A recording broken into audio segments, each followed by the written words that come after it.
todos los que conectan en este momento, bienvenidos a los que van a ver después. Es un privilegio volver a reunirnos para estudiar la escritura. Estamos en el libro de Juan, del cual vamos a hablar inicialmente y luego vamos a hablar un poquito al final de eh, la fiesta que arranca esta semana con la luna nueva, el nuevo año del calendario hebreo también, para que podamos tener también las lecciones para nuestra vida. Vamos a irnos al, al capítulo 18 de Juan, todos, y con eso vamos a estar estos domingos finalizando estos capítulos de Juan, y ya después, justo cuando terminemos la fiesta de Sukkot, para el 17 de octubre, que estamos finalizando la fiesta de Sukkot, arrancaremos nuevamente con estudio de Torah. Vamos a enfocar este año en el templo, ya que hay varias lecciones que el Señor quiere para nosotros. Muy bien, vamos al capítulo 18 de Juan. Allí vamos a ver que Yeshua, después de estos capítulos que vimos de grandes lecciones, de la oración de Juan 17 que vimos en la clase anterior, pues finalmente es prendido en el Getsemaní, una atadura muy similar a la que tuvo Isaac cuando Abraham, Dios le pide que ofrezca a su hijo. Pues obviamente esto es un anunciamiento mesiánico, lo sabemos. Abraham también ata a su hijo. De hecho, en el judaísmo se habla mucho de la atadura, la aquedá de Isaac, y de hecho en el judaísmo oran y piden, clamando por la atadura de Isaac. Bueno, nosotros tenemos a Yeshua y oramos en el nombre de Yeshua, precisamente porque por sus méritos es que podemos obtener salvación y podemos acceder al Padre. Bien, lo primero es, encontramos en el versículo número 1, que dice allí, sigan todos en sus Biblias, en Juan 18, habiendo dicho Yeshua estas cosas, salió, dice la escritura, con sus discípulos al otro lado del torrente del Cedrón, donde había un huerto en el cual entró con sus discípulos. Entonces vamos a ubicarnos primero espacialmente. Aquí tenemos un mapa de Jerusalén en ese momento, en el primer siglo, dado que aquí pues está el famoso monte Sión que habla de la escritura. Eh, Allí Jerusalén en el primer siglo habían tres montañas.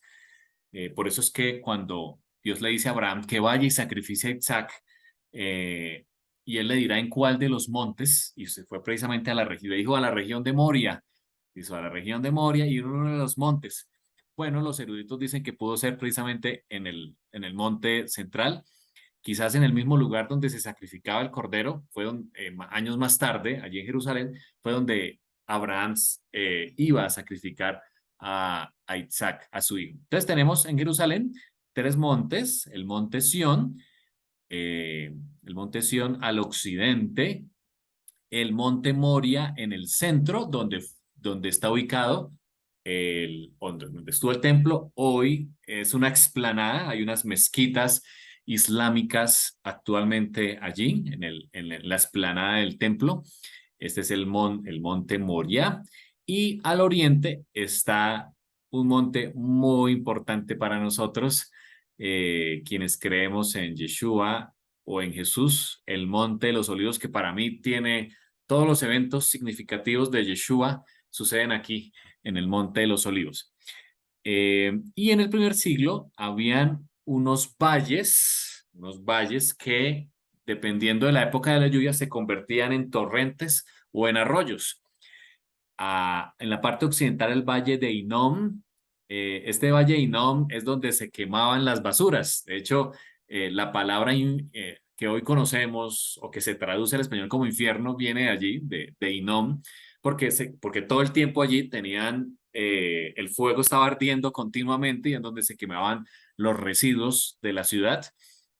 Eh, Aquí en Hinnom también sucedió algo muy triste en adoración a ídolos, en ofrecer los hijos a los fuegos, a otros ídolos, fue algo muy triste. Entonces, este rodea la ciudad por el lado occidental y se une con el del centro, con Tiropeón, que existía en aquel momento entre el monte de Sión y el monte Moria y se unía allí al valle de Hinnom, en este punto. Este valle de Tiropeón hoy día no existe porque pues, se llenó de escombros. De hecho, a lo largo de los siglos, la ciudad se ha reconstruido. Cada vez que se destruye o la gobierna un imperio, se construye encima de la otra. Entonces, este valle hoy ya no se ve, pero en el primer siglo existía. Y está el Valle del Cedrón, del que estamos hablando hoy. El Valle del Cedrón viene desde el norte. Este es un mapa tomado del Instituto del Templo. Desde el norte pasa en medio de el templo y el Monte de los Olivos.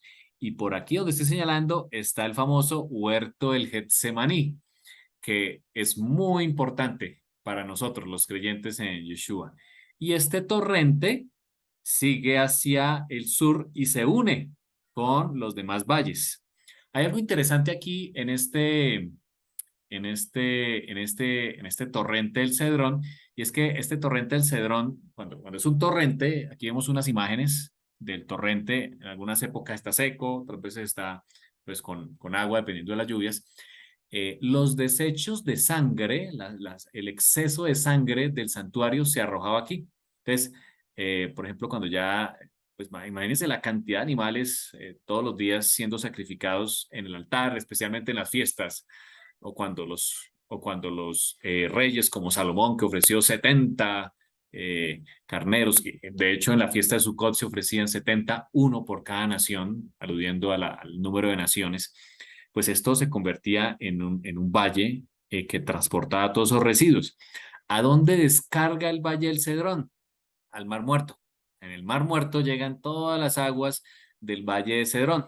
Hay un tema que tiene Jairito que se llama El Jordán y los mares, para que lo vean, muy interesante y tiene mucho que ver con lo que estamos hablando aquí, porque precisamente hacia allá, hacia el Mar Muerto, iban los desechos y eso tiene un significado espiritual que Jairito nos explica en ese video. El Valle del Cedrón significa sucio, triste o turbio. Esto es tomado del Strong, de la concordancia Strong. Es el número, si lo tienen ustedes, el 2748. Ahí encuentran el significado de la palabra Cedrón. Comienza al norte de Jerusalén, ya lo vimos, en este sector, y pasa entre el monte del templo y el monte de los olivos. Monte del templo es el monte Moria y el monte de los olivos. Así que esto es lo que cruza Yeshua. Recuerden que Yeshua estaba en este sector del monte del templo, muy cerca de allí tomó la cena de Pascua, y luego dice la Biblia que atravesó el valle del Cedrón, dice el versículo número 1 de Juan 18, hacia el huerto. Por aquí está el huerto, el famoso huerto del Getsemaní.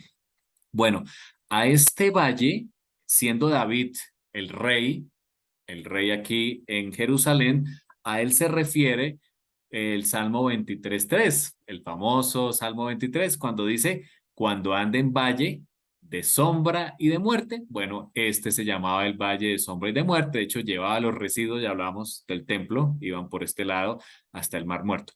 Cuando ande en valle de sombra de muerte, dice el Salmo 23, ¿qué debemos hacer?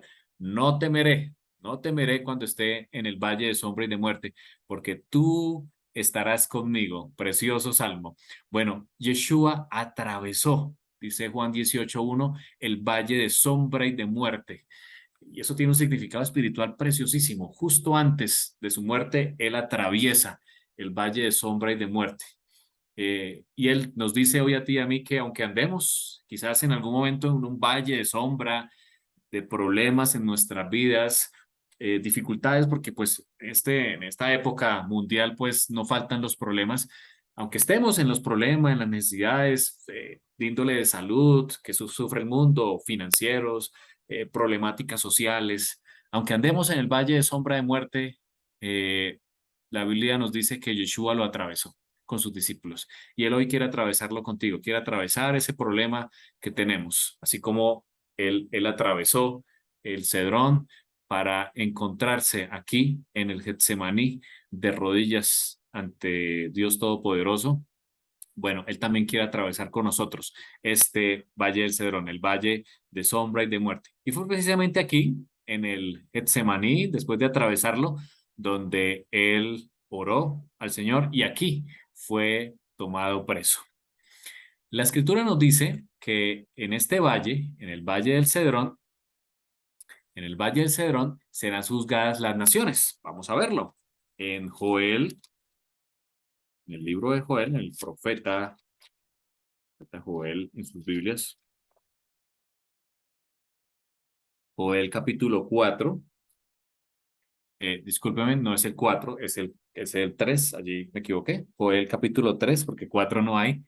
Joel 3, versículo 2. Leamos desde el versículo 1, dice, si usted tiene una Biblia Reina Valera, tiene un título que dice El juicio de las naciones. Bueno, cuando Yeshua vuelva, precisamente en una luna nueva, como la que estamos a punto de ver, eh, la luna nueva puede adelantarse o atrasarse 2 o 3 días. Por eso debían haber, en Jerusalén, debían haber 2 testigos que vieran la luna.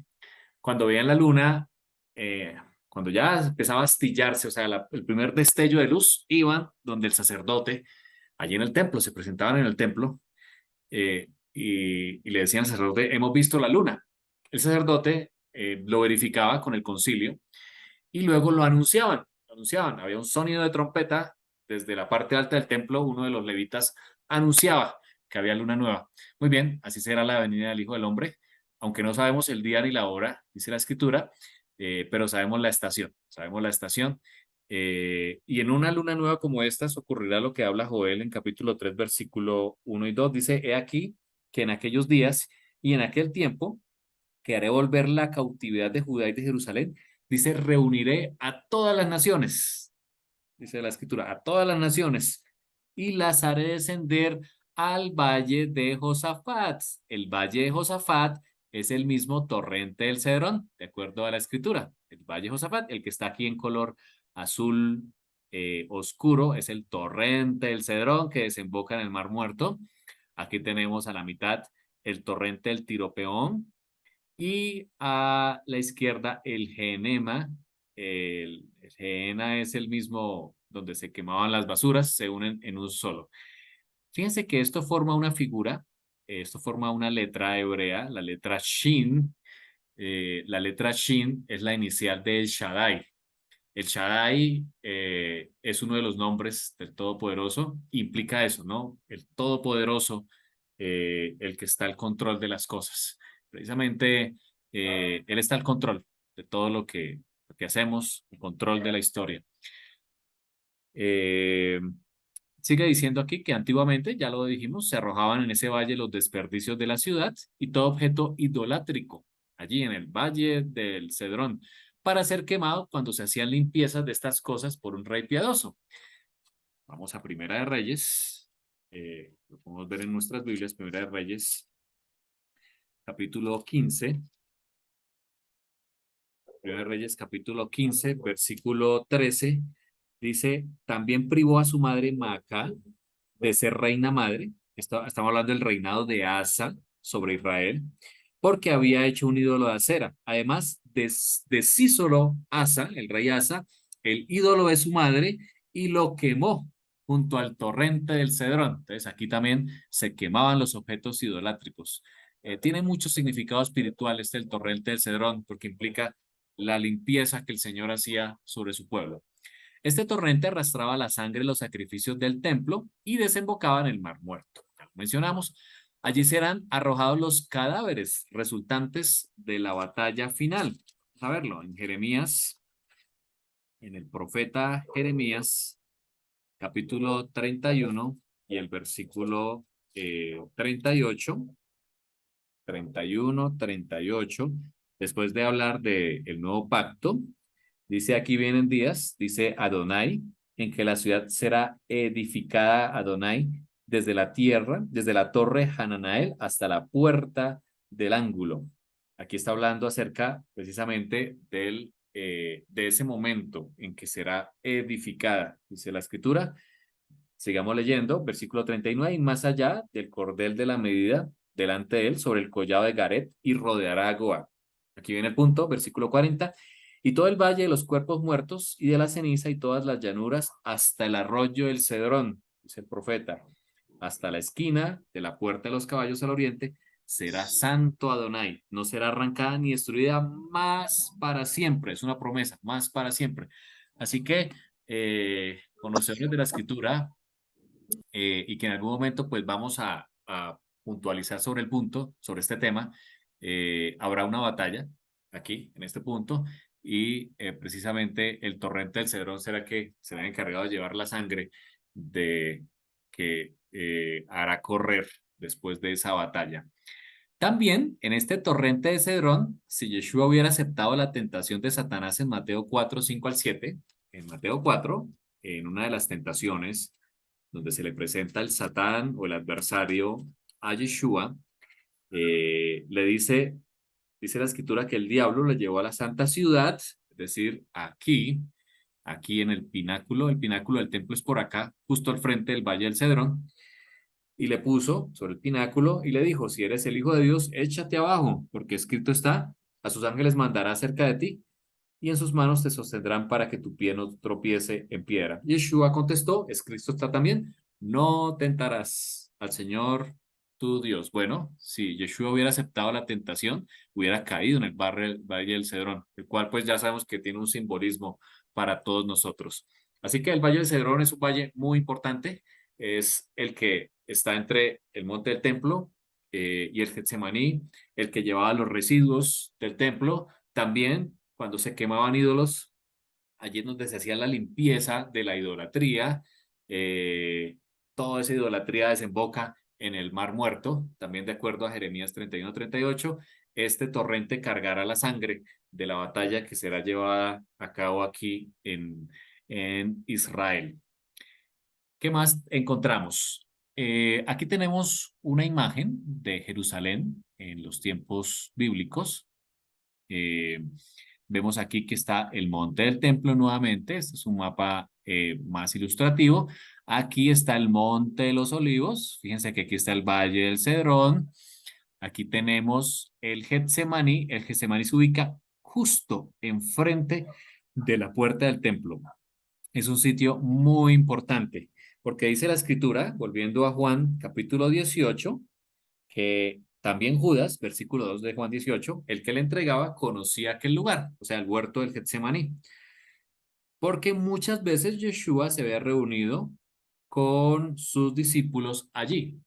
Yeshua acostumbraba ir a este jardín. Esta es una foto del jardín de Getsemaní hoy en día. Si usted visita Israel, se va a encontrar con esto. Es un jardín muy hermoso. Hay olivos de muchos años de antigüedad. De hecho, hay algunos que dicen que algunos pueden tener hasta 2000 años de antigüedad. O sea, muchos de estos olivos fueron testigos de los momentos últimos de la vida de Yeshua donde él oró. Hay un dato interesante y es que donde Yeshua oró diciendo, Padre mío, pasa de mí esta copa, pero que no se haga mi voluntad sino la tuya, es justo al frente del templo. Esto que voy a decir es una interpretación mía, por supuesto está sujeto a toda la discusión, por supuesto, para eso estamos. Aquí enfrente del templo era donde se quemaba, donde se ofrecía la vaca roja. Fíjense, esta imagen, esto es una imagen del Instituto del Templo. Aquí se ve al frente el templo, allá hacia el occidente, ahí está la entrada, la puerta dorada, que de hecho, sea de paso que esta puerta está sellada. Hay eruditos que dicen que cuando venga el Mesías, pues él entrará por esa puerta, pero hoy en día está sellada. Ahí está la puerta oriental y ahí al fondo se ve justo el templo. Cuando se iba a quemar la vaca roja, como lo hemos visto anteriormente, las puertas del templo deben estar abiertas. La vaca roja debía morir en presencia del sumo sacerdote, quienes eran los que pagaban por eso, eh, y las cenizas de la vaca roja eran las que se mezclaban con aguas corrientes, generalmente aguas del estanque de Siloé, y servían para la purificación. ¿Para qué? Para cuando alguien se contaminaba con muerto, se podía limpiar en esas aguas. Nadie podía entrar al santuario sin ser limpio con estas aguas. Muchas veces Yeshua hizo también esa limpieza para poder entrar, ya que él se acercaba a los muertos, ¿no? Él resucitaba muertos, los tocaba, se acercaba a los leprosos. Pues muchas veces Yeshua tuvo que limpiarse con estas aguas de la vaca roja para poder entrar al templo. Así que vemos que la vaca roja se debía sacrificar. Aquí ven ustedes en el fondo el Valle del Cedrón, aquí está el Valle del Cedrón, y aquí más donde estamos mirando nosotros la foto es el Monte de los Olivos, muy probablemente en el mismo sitio donde Yeshua tuvo la oración, eh, esa oración y esos momentos de angustia previos a su muerte, fueron allí, en ese mismo punto donde se sacrificaba la vaca roja. Bien lo dice el autor de Hebreos, ¿cierto? Que en las cenizas, cuando habla ya de las cenizas de la vaca roja, ni los carneros y los corderos, aquí había uno que con su propia sangre, ¿cierto? Pudo ofrecerse por el mundo y ser ministro del santuario celestial por sus propios méritos, con su propia sangre. Así que es muy probable que Yeshua oró en este mismo sitio donde se sacrificaba la vaca roja, un dato muy interesante, es decir, en este punto del mapa. Sigamos leyendo. Dice que Judas, versículo 3, tomó una compañía de soldados y alguaciles de los principales sacerdotes y fariseos y fue allí con linternas, antorchas y armas. Versículo 4. Pero Yeshua, sabiendo todas las cosas que le habían de sobrevenir, se adelantó y les dijo, ¿a quién buscáis? Se adelantó, llegó la tropa. Y le respondieron, a Yeshua Nazareno. A Yeshua Nazareno. ¿Y Yeshua qué dijo? Dijo, yo soy. Muy probablemente cuando Yeshua dice yo soy, lo dijo en hebreo, lo dijo en hebreo porque precisamente esto tiene las mismas consonantes que el nombre sagrado, el nombre del Eterno, que pues no nos atrevemos a pronunciar por respeto, de acuerdo al mandamiento. Yeshua dijo, yo soy. Muy probablemente allí pronunció el nombre del Eterno. ¿Por qué? Porque dice la escritura que estaba con ellos Judas el que le entregaba y cuando él les dijo, yo soy, versículo 4, 5 y 6, cuando dijo yo soy, dice la escritura que retrocedieron y cayeron en tierra. Es decir, el nombre inefable, nombre del Todopoderoso, cuando es pronunciado de la boca de Yeshua, pues eso genera, por supuesto, una reverencia ante el nombre, dice la escritura que ante el nombre del Eterno todas rodillas se doblará. Porque Pablo nos dice que cuando Yeshua, después de desde humillarse hasta ser siervo y siervo de muerte, fue exaltado hasta lo sumo y se le dio un nombre que es sobre todo nombre, es decir, el nombre inefable. Yeshua lleva el nombre del Todopoderoso. A él se le dio el nombre del Todopoderoso. Así que dice la escritura que cuando él dice, yo soy, retroceden y caen en tierra frente a la majestad de quien está portando ese nombre. Algo similar ocurrió en la imagen de abajo, en Hechos 9:35, cuando Shaul, el rabino Shaul, creyendo estar haciendo la obra de Dios, iba a apresar a los del camino, a los que creían en Yeshua. Dice que aconteció que al llegar cerca de Damasco, repentinamente le rodeó también un resplandor de la luz, y cayendo en tierra, oyó una voz que le decía, Shaul, Shaul, ¿por qué me persigues? Y él dijo, ¿quién eres? Y también nuevamente escuchó la misma frase diciendo, yo soy. Muy probablemente las mismas palabras que aquí Yeshua pronunció estando en el Getsemaní fueron las que escuchó Saulo o Shaul eh, de boca del mismo Yeshua diciendo, yo soy Yeshua a quien tú persigues. Dura cosa es dar coces contra el aguijón. Y vemos en la escritura que también Shaul cayó en tierra por causa de la voz que escuchaba. Regalamos un segundito, vamos a poner en silencio algunos textos. Ya, creo que ya estamos en silencio. Shaul también cayó en tierra por la misma voz del que le hablaba diciendo, yo soy. Sigue diciendo la escritura que volvió a preguntarles a quién buscáis. Ellos dijeron a Jesús Nazareno nuevamente. Yeshua dice, os he dicho que yo soy, pues si me buscáis a mí, dejad ir a estos, para que se cumpliese aquello que había dicho, de los que me diste, no perdí ninguno. Entonces, Simón Pedro, que tenía una espada, la desenvainó e hirió al siervo del sumo sacerdote que estaba allí. Allí estaba el siervo del sumo sacerdote, que se llamaba Malco, dice la escritura, en su oreja derecha. Entonces, Yeshua dijo a Pedro, mete tu espada, Pedro, la copa que el Padre me ha dado, no la he de beber. ¿Cuál copa? ¿Cuál copa iba a beber Yeshua?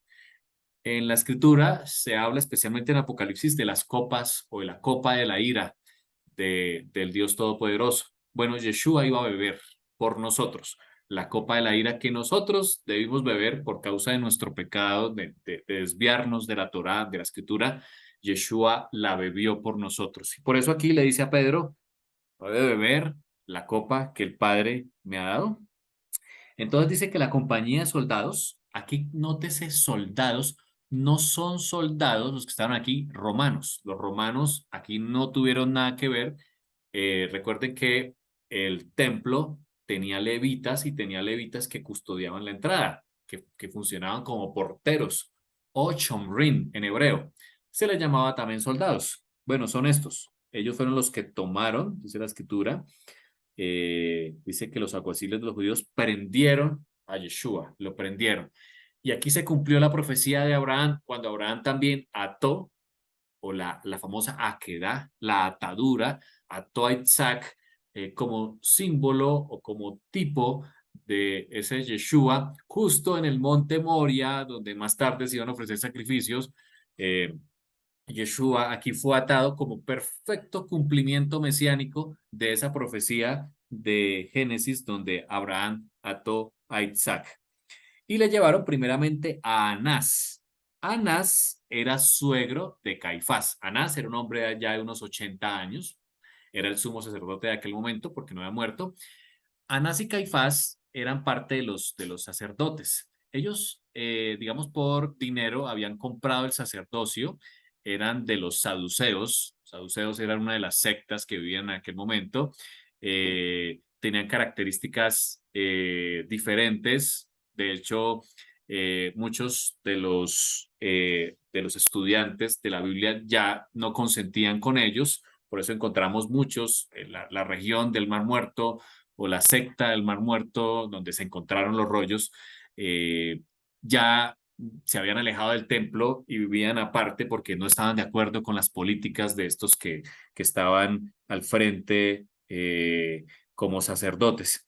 Versículo 14, era Caifás el que había dado el consejo a los judíos de que convenía que un solo hombre muriese por el pueblo.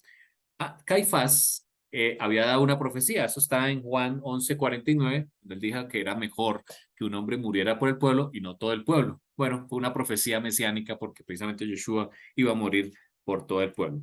Y dice la escritura que seguían a Jesús, Simón Pedro y otro discípulo, muy probablemente era Juan, versículo 15 de Juan 18. Vamos a saltar al versículo 19, donde vamos a finalizar en esta mañana con el juicio que se le hizo a Yeshua. Yeshua, dice la escritura, que se presentó delante del sumo sacerdote. Aquí vemos un recorrido en este mapa, muy probable, del recorrido que tuvo que andar Yeshua en ese día, el 14 de Nisan, desde aquella noche que fue apresado hasta su muerte, justo a la hora del sacrificio del Pesa, de la Pascua, muere Yeshua entre las dos tardes. Así que encontramos a Yeshua aquí en el Getsemaní. Fíjense, el Getsemaní al frente del templo, donde se quemaba la vaca roja. Allí Yeshua oró por nosotros en el Monte de los Olivos. Allí se decidió nuestra suerte. Entonces a Yeshua aquí lo toman, aquí lo atan como a Isaac y lo llevan. Muy probablemente vuelve a cruzar el Valle del Cedrón que ya vimos. Entra quizás aquí por la parte sur de la ciudad de David, cerca del estanque de Siloé, y le llevan hasta el palacio de Caifás. En el palacio de Caifás, aquí donde Yeshua es interrogado, ¿cierto? Por Anás y Caifás, luego es llevado hasta la fortaleza Antonia, en donde residía Pilatos. También aquí estaba muy cerca Herodes, y finalmente es llevado a la crucifixión. Aquí hay dos posiciones de donde muere Yeshua. Una posición es aquí, en lo que algunos han dicho que es la piedra de la calavera, que es lo que se conoce en español como Calvario, pero hay otra posición, y es que aquí, en esta puerta, había una puerta que se llamaba el Golgolet, hoy el Gólgota, que está también aquí muy cercano al Getsemaní. No se les haga extraño que Yeshua haya muerto en el mismo lugar donde se sacrificaba la vaca roja. Es un cumplimiento mesiánico, pudo ser. Aquí hay dos posiciones que encontramos allí. Entonces, Yeshua es arrestado y juzgado en 6 ocasiones diferentes, en un periodo de 9 a 12 horas. O sea, toda la noche estuvo en juicio.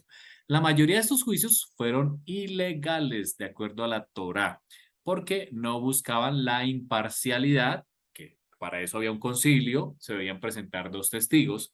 Eh, Además, lo hicieron de noche y en secreto. Los juicios no podían hacerse de noche y en secreto. No hubo una defensa para el acusado, siempre se debía presentar una defensa, en esta ocasión no hubo una defensa para el acusado, y además cambiaron el motivo. Yeshua fue arrestado por una ocasión y en el juicio le cambiaron el motivo, ya lo vamos a ver. Todo para hacerlo antes de que empezara el Festival de los Panes sin Levadura o la Pascua, el cual dura 7 días y empieza con un día de reposo, que es el día siguiente a la muerte de Yeshua. Es un día de reposo, caiga domingo, miércoles, jueves, es el Shabbat alto de Pesa, y el cual siempre es día de reposo. Por eso dice la escritura que las mujeres tuvieron que ir rápidamente porque a alistarse, porque pues venía el reposo. Entonces, la escritura nos muestra en Juan 18 que primero fue llevado ante Anás. Anás era sumo sacerdote en Jerusalén entre el año 6 y el 15 después de Cristo, pero después fue considerado como patriarca, es decir, aunque seguía vivo, heredó el sacerdocio, ya que sus 5 hijos y su yerno, que se llamaba Caifás, era un hombre de gran poder, de aproximadamente 80 años, y buscaba la muerte de Yeshua. Él era el que buscaba la muerte de Yeshua, Caifás, quizás por haber afectado su negocio con quienes cambiaban el dinero en el templo. Recuerden la limpieza del templo que Yeshua hace debido a los malos manejos que habían en el templo. Mi casa, casa de oración será, dijo Yeshua, será llamada, y ustedes la han vuelto una cueva de ladrones. Aquí también Yeshua fue interrogado acerca de sus seguidores y fue abofeteado por un guardia del templo. Cuando a Yeshua en el versículo 22 del versículo 20 se le pregunta, Anás le pregunta pues quién es, cuál es su doctrina. Yeshua dice, no me preguntes a mí, pregúntale a todos los que me han escuchado. Yo públicamente, dice el versículo 20, he hablado al mundo, siempre he enseñado en la sinagoga y en el templo donde se reúnen todos los yehudís, y nada he hablado en oculto. Y allí uno de los seguidores abofetea a Yeshua. Eh, el- Dice Yeshua que él le contestó, ¿por qué? ¿Por qué me has abofeteado? Testifica en que he hecho mal. Yeshua seguía el procedimiento de la Torá. No se podía castigar a un hombre sin tener el veredicto final. Así que el hombre que abofeteó a Yeshua, pues no solo estaba abofeteando al Hijo de Dios, sino también estaba incumpliendo la Torá en el procedimiento del juicio que se llevaba en aquel momento. Entonces lo llevan a Anás, dice Juan 18, 13, 19 y 24. Lo llevaron a Anás, ya que era el suegro de Caifás, quien era sumo sacerdote en ese momento. Adentro, el sumo sacerdote comenzó a interrogar a Yeshua acerca de sus seguidores y de lo que les había enseñado.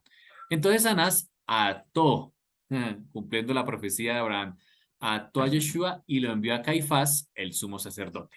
Entonces ahí fue la primera audiencia. Anás pregunta quién es. Yeshua dice, no me preguntes a mí, pregúntale a los que han oído. Yo he hablado públicamente, allí alguien lo abofetea. La segunda audiencia fue en el palacio de Caifás, que era el yerno de Anás, el sumo sacerdote, en donde se reunió el concilio supremo de forma secreta para juzgar a Yeshua, forma secreta, incumpliendo la Torá. Eso fue aproximadamente entre la medianoche y las 3 de la mañana. No lo registra Juan, pero está en Mateo.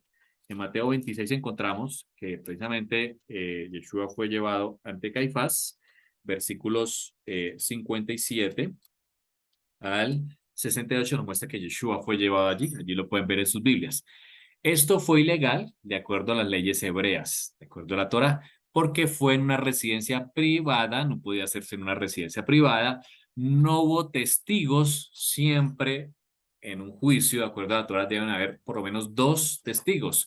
Por eso es que Apocalipsis 11 toma esa herramienta de la Torá y habla de los 2 testigos. Y además que fue de noche, no podía hacerse un juicio de noche y mucho menos durante la festividad de Pascua. No podía juzgarse un hombre durante la festividad de Pascua. Caifás estaba buscando cualquier medio para llevar a cabo su predicción de la muerte de Yeshua. Él quería, Caifás, de cualquier medio lograr su cometido de lo que él había dicho, que era necesario que un hombre muriera por el pueblo. Entonces empezaron con falsos testigos, pero no funcionó. Dice Marcos 14:56 que había muchos falsos testigos, o sea, contrataron a sueldo muchos falsos testigos que hablaban en contra de él, pero todos se contradecían. Eso pasa cuando se contratan falsos testigos. Después de un largo interrogatorio, Caifás, el sacerdote, el yerno de Anás, finalmente encontró en él una falta para sentenciarlo a muerte. O sea, querían buscarle alguna ocasión. Es decir, él fue atado, él llevado atado, sin ninguna causa, y es en el juicio donde se le sentencia. Esto estaba en contra de la Torá, porque debían presentarse los testigos de acuerdo a la acusación inicial. Y Jesús, dice la escritura, que fue sentenciado por blasfemia, un cargo dudoso porque ninguna persona podía ser declarada culpable por su propia confesión de culpabilidad. Por eso, luego cambiarían la acusación ante Pilato. O sea, no fue suficiente. Aquí está el texto, Marcos 14, 61, 62 y 64, dice, el sumo sacerdote, o sea, Caifás, le preguntó, ¿eres tú el Mesías, el hijo del bendito? Yeshua dijo, yo soy. Nuevamente dijo, yo soy el Señor, y nombró, allí pronunció el nombre del Eterno. Y ustedes verán al Hijo del Hombre sentado en el lugar de poder a la derecha de Dios, hablando del futuro, y viniendo en las nubes del cielo. Tremenda profecía que hace Yeshua frente al sumo sacerdote, quien debió entender la misión mesiánica de Yeshua. Todos han oído la blasfemia que dijo. ¿Cuál es el veredicto? Dijo el sumo sacerdote. Culpable, gritaron todos. Merece morir. Esto es ahora muy temprano en la madrugada, en el Festival de la Pascua, el mismo 14 de Nisan, pero ya de madrugada, viene la tercera audiencia, que fue con el Concilio Supremo. Tal vez un poquito después, entre 3 y 4 de la mañana, sigue siendo oscuro, aquí no había amanecido. Yeshua fue interrogado. Hola, ¿ya me escuchan? Se había caído el sistema. Sí, creo Sí, que ya. fui yo el que perdí la conexión. Un segundito. Ya lo escuchamos.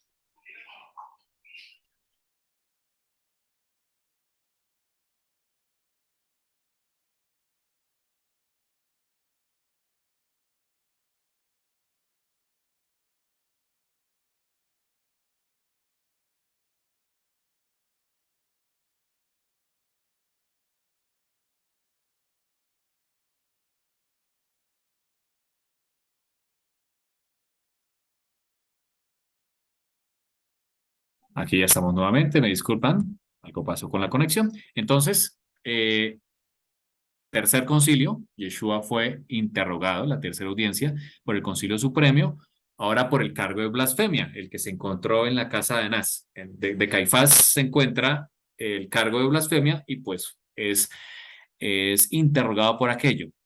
Y allí es encontrado y culpable y sentenciado a muerte, y allí es donde lo llevan a Pilato. Cuando ya el concilio determina que el cargo es blasfemia, entonces allí es donde lo llevan a Pilato, lo llevan hasta la fortaleza de Antonia, muy cerca al templo, de acuerdo a Marcos 15:1, Mateo 27 y Lucas 23. ¿Por qué? Porque en aquel momento Israel no podía sentenciar, o sea, no podía dar muerte a ningún hombre, lo tenía que hacer una autoridad romana, porque los romanos gobernaban a Israel en aquel momento. Así que solo las autoridades romanas podían llevar a cabo las sentencias de muerte.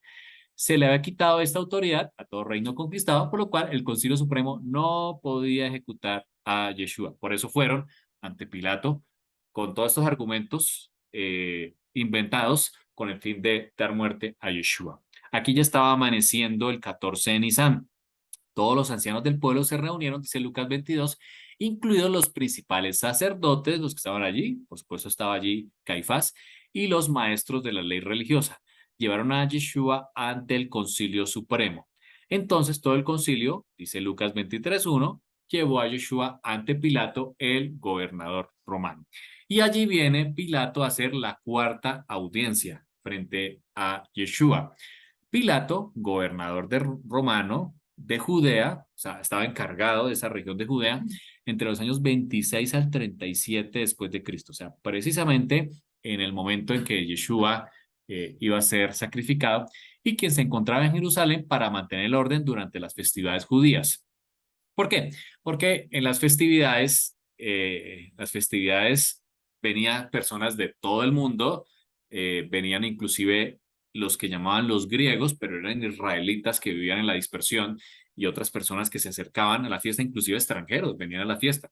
Obviamente que los extranjeros no podían acercarse más allá del muro divisorio, pero los israelitas sí. Por eso Pablo en Efesios habla de que el muro divisorio fue eliminado con la muerte el Mesías. Esta audiencia ante Pilato debe haber sido ya justo antes del amanecer. No fue totalmente de día, como lo muestran algunas películas, pero muy cerca, sí, del amanecer, por la palabra proya, que es cerca del amanecer que se utiliza allí, que se refiere a la última guardia romana entre las 3 y las 6 de la mañana. A esta hora solamente debieron haber sido recibidos porque Pilato ya sabía que venían porque hubo soldados romanos involucrados en la presión de Yeshua y la presión de Caifás, por supuesto. Ya Caifás haciendo presión, era el que más estaba interesado en la muerte de Yeshua, era este hombre, Caifás, el sumo sacerdote, por el temor de levantamientos y disturbios en Jerusalén durante la festividad de la Pascua. Recordemos que los sacerdotes y maestros de la ley religiosa tenían prisa por terminar con el problema de Yeshua, ya que se acercaba el tiempo de las festividades. Pilato tuvo que estar yendo del pretorio, el pretorio es la habitación, allí en donde estaba él, la habitación en donde Yeshua estaba siendo interrogado, afuera en donde estaban los sacerdotes esperando. Ellos no entraron. ¿Por qué? Porque tenían en el Talmud había una tradición oral de que no podían entrar en casa de gentil, por lo tanto, y como este hombre, Pilato, era gentil, ellos no entraron en el pretorio, así que lo que lo que hizo Pilato fue que lo interrogó personalmente a Yeshua y luego salía para hablar con los sacerdotes y volvía a entrar a hablar con Yeshua respectivamente. Fíjense que Yeshua sí estuvo adentro del pretorio, diciendo o dando testimonio de que esto era una ley oral, un mandamiento de hombres, el no entrar en casa de gentiles. Más tarde, con la visión a Pedro de los animales de que mata y come, pues también entendieron que el Señor ama a todo el mundo y los que quieren acercarse a Él lo pueden hacer. El juicio de Jesús ante Caifás terminó cerca del amanecer. De allí, dice Juan 18:28, lo llevaron a la residencia del oficial del gobernador romano. Sus acusadores no entraron porque de haberlo hecho se habrían contaminado y no hubieran podido celebrar la Pascua de acuerdo a Juan 18:28. Yeshua había sido sentenciado a muerte por blasfemia, pero después los sacerdotes mintieron y cambiaron la acusación de blasfemia porque necesitaban tener bases para que muriera a sedición, traición y rebelión. Es decir, a Yeshua primero se le acusa en el Concilio Supremo de, eh, de blasfemia, por decir que era el hijo de Elohim, pero después, para poder que fuera muerto, cambian la acusación a sedición, traición y rebelión. En su presencia, dice Lucas 23:2, comenzaron a acusarlo diciendo, hemos encontrado a este hombre alborotando a nuestra nación. Dice que no debemos pagar impuestos al emperador y además afirma que es el Mesías, el rey.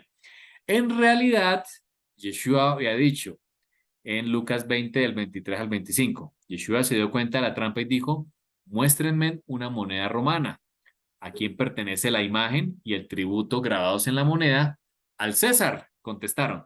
Bien dijo, den al César lo que es del César y a Dios lo que pertenece a Dios. O sea, en ningún momento Yeshua dijo que no debían pagar impuestos al emperador. Esto era un testimonio falso.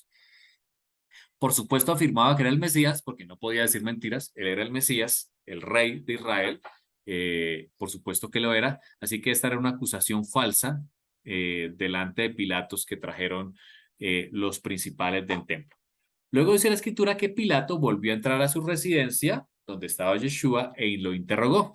Y lo encontró inocente. Y salió otra vez a decirles a los sacerdotes. Entonces se enteró que Yeshua era de Galilea, una provincia gobernada por Herodes Antipas, dice Juan 18, finalizando el capítulo 18 donde estamos actualmente. Y por eso lo envió a Herodes, que él era pues el gobernador de esa zona del norte. Dice Lucas 23:4, Pilato se dirigió a los principales sacerdotes y a la multitud y les dijo, no encuentro ningún delito en ese hombre. Lucas 23:6-7 dice, ¿es Galileo? Preguntó Pilato. Cuando le dijeron que sí, Pilato le mandó a Herodes Antipas, porque Galilea en el norte de Israel estaba bajo la jurisdicción de Herodes. Recuerden que Israel tiene la jurisdicción de Judea, donde estaban los judíos, o el reino del sur, y allí gobernaba en este momento Pilatos, y en el reino del norte estaba Herodes. Galilea y toda la zona del mar de Galilea era la jurisdicción de Herodes, y que de casualidad Herodes estaba en Jerusalén en aquel momento. Y quiero que terminemos en esta parte, porque la parte de Herodes la veremos en el siguiente capítulo, que es parte del capítulo 19. La última parte, en que cuando Pilato está interrogando a Yeshua, justo en esta imagen que estamos viendo aquí, ¿qué le preguntó Pilato a Yeshua? ¿Por qué lo encontró inocente? ¿Y qué contestó? ¿Qué contestó Yeshua?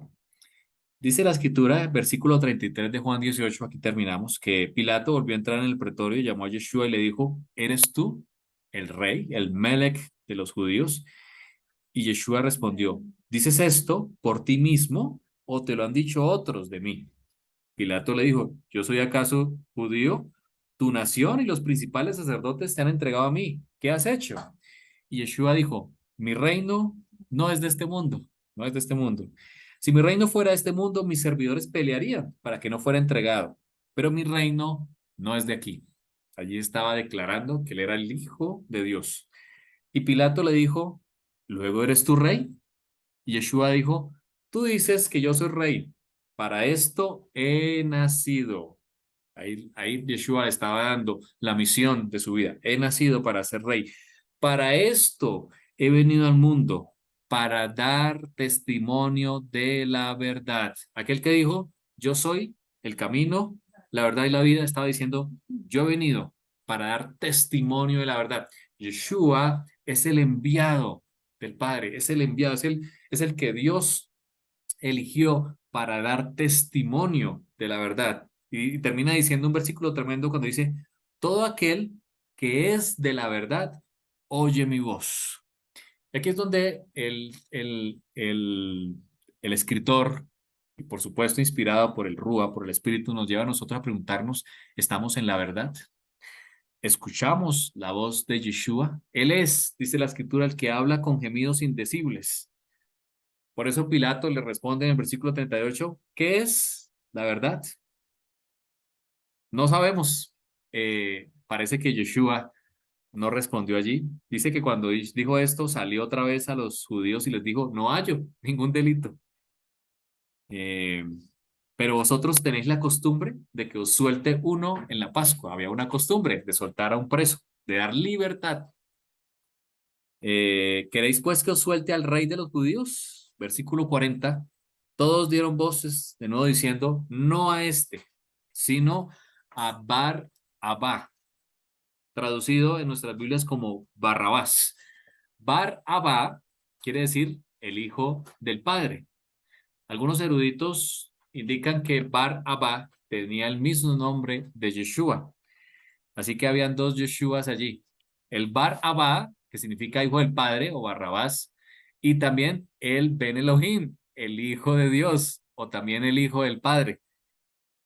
Fíjense que así como en el Yom Kippur habían dos machos cabríos y al uno se sacrificaba y al otro se dejaba ir, también Pilato tuvo en sus manos a dos Bar Abba o dos hijos del padre y al uno decidió crucificarlo y al otro lo dejó ir. La historia continúa en el capítulo 19, que lo veremos en el próximo episodio, muy importante. Aquí viene la muerte del Mesías. Hay una cantidad de profecías mesiánicas que le apuntan al capítulo 19 de Juan, que lo veremos más adelante. Queremos terminar diciendo que hoy, en la noche, arranca luna nueva. La luna nueva, como lo dijimos, puede atrasarse o adelantarse 2 a 3 días. Esta luna nueva del mes séptimo nos anuncia la fiesta de las trompetas, nos anuncia que ha llegado la fiesta de las trompetas.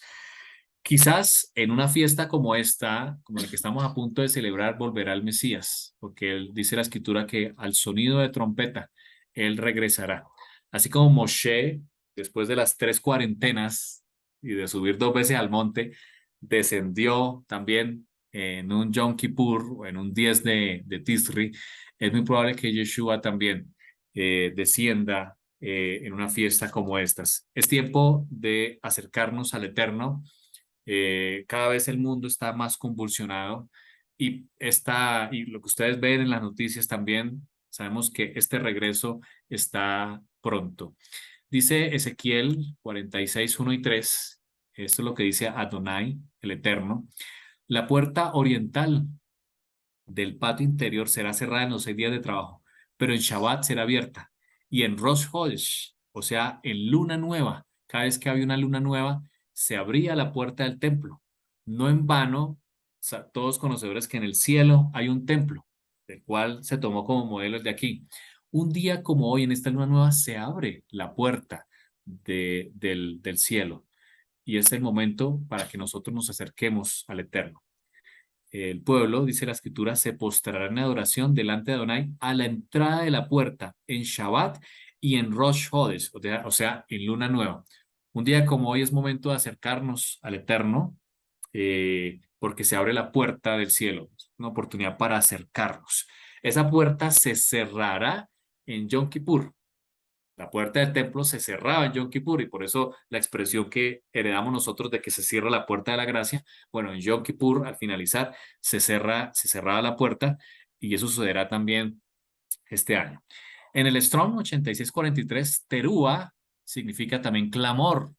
Allí la parábola del clamor de medianoche de Mateo 25, o también de aclamación de alegría, o grito de batalla, clarinada, toque de trompetas, aclamar, alarma, algazara, clamar, clamor, estrépito, estruendo, grito, grito de guerra, júbilo, pregón, son, sonar, tocar, vocerío. Es la oportunidad, es el grito de júbilo por aquel que viene. También en un día como hoy se entronaba en Israel al rey. Más que estos días se habla de entronar al rey, al nuevo rey de Inglaterra. Bueno, es un día como esta fiesta, la que está a punto de ocurrir, cuando se entrona al rey del universo. Dice Ezequiel 33:4, si la espada viene y se lleva a alguien que oyó el sonido del shofar, pero no prestó atención, su sangre serás por sobre su propia cabeza. Así que debemos estar aprestos al sonido de la trompeta. El sonido de la trompeta es la que nos debe despertar para saber el tiempo en que vivimos. Levítico 23, 23 al 25, el Señor le dijo a Moshe, habla a los hijos de Israel diciendo, en el séptimo luna o séptimo mes, el primero del mes será para ustedes Shabbatón, es decir, un reposo. recordando el sonido del teruá o de trompetas, sonido del shofar, en micracados, es decir, en asamblea apartada. No hagan ningún tipo de trabajo ordinario. Esta es una ocasión, si usted puede no trabajar, si lo puede organizar, el Señor nos invita a no hacer ningún trabajo en el primero del mes séptimo y traer una ofrenda hecha por fuego, dice Adonai. En el séptimo luna, en el primer día del mes, dice número 21, tendrán santa convocación, no harán ningún tipo de trabajo, día será de tocar o de escuchar el sonido de trompeta. Cuando la escritura habla de traer ofrendas, pues hoy no tenemos un templo en pie aquí en la tierra, sí hay uno en el cielo, pero también Pablo dice que debemos presentar nuestros cuerpos en sacrificio vivo para Adonai. Así que somos nosotros los que nos presentamos como ofrenda delante del Señor. Esta palabra también, teruá o de aclamación, tiene mucho que ver con los salmos. Dice el Salmo 89:15, benditos los que conocen el grito del teruá. Ojo con esto, benditos los que conocen el grito de trompetas. Ellos caminan, oh Adonai, en la luz de tu rostro, los que conocen el grito del teruá. También el Salmo 150, muy famoso, el último salmo de la Biblia, del libro, dice, aleluya, o alaben al Señor con panderos y danzas, alábenlo con flauta e instrumentos de cuerda, alábenlo con címbalos, címbalos es estos instrumentos de percusión, alábenlo con címbalos de júbilo o de teruá. El Señor nos invita a que en esta santa convocación podamos anunciar al Mesías que pronto viene, que vendrá por nosotros con sonido de aclamación. Vamos a orar y vamos a finalizar con preguntas, inquietudes, comentarios que ustedes tengan. Te damos gracias, Señor, que nos permites estudiar tu palabra. Gracias porque Yeshua cruzó el torrente de Cedrón. Aunque ande en valle de sombra de muerte, no temeré, porque tú estarás conmigo, Señor. Gracias, porque tenemos la certeza que a pesar de las dificultades del mundo en que vivimos, tú estás con nosotros, Señor. Gracias también, Señor, porque atravesaste el jardín de Getsemaní, donde se sacrificaba la vaca roja. Allí, Señor, decidiste, a través de Yeshua, la muerte de, de nuestro Mesías para nosotros, para nuestra salvación. Gracias, Señor, porque a pesar de que de nuestro pecado, Yeshua bebió la copa de la ira. Fue acusado, pasó por el juicio para darnos vida eterna hoy, Señor. Gracias, Señor, porque podemos tener esta luna nueva en este día que comienza en esta noche, recordando y anunciando la venida del Mesías, que pronto volverá. Y también, Señor, de que estableces un juicio. Queremos presentarnos delante de ti en este juicio. Perdona, Señor. Hacemos techubá. Lo más importante que hemos hacer en estos días es renovar nuestra mente, así como se renueva la luna. Que volteemos nuestros rostros hacia el templo, que dejemos de seguir la idolatría, adorando a otros dioses, y volvamos nuestros rostros hacia el Eterno. Él tendrá compasión de nosotros. Gracias, Señor, porque tu misericordia es grande, se renueva cada mañana. Dejamos a nuestros amigos, a quienes están aquí, nuestros estudiantes, en tus manos. La necesidad la ponemos delante de ti, Señor. Gracias porque nos escuchas, Señor. Te alabamos y glorificamos, Señor. Damos voces de júbilo y voz de trompeta en este día. En el nombre de tu Hijo Yeshua. Amén.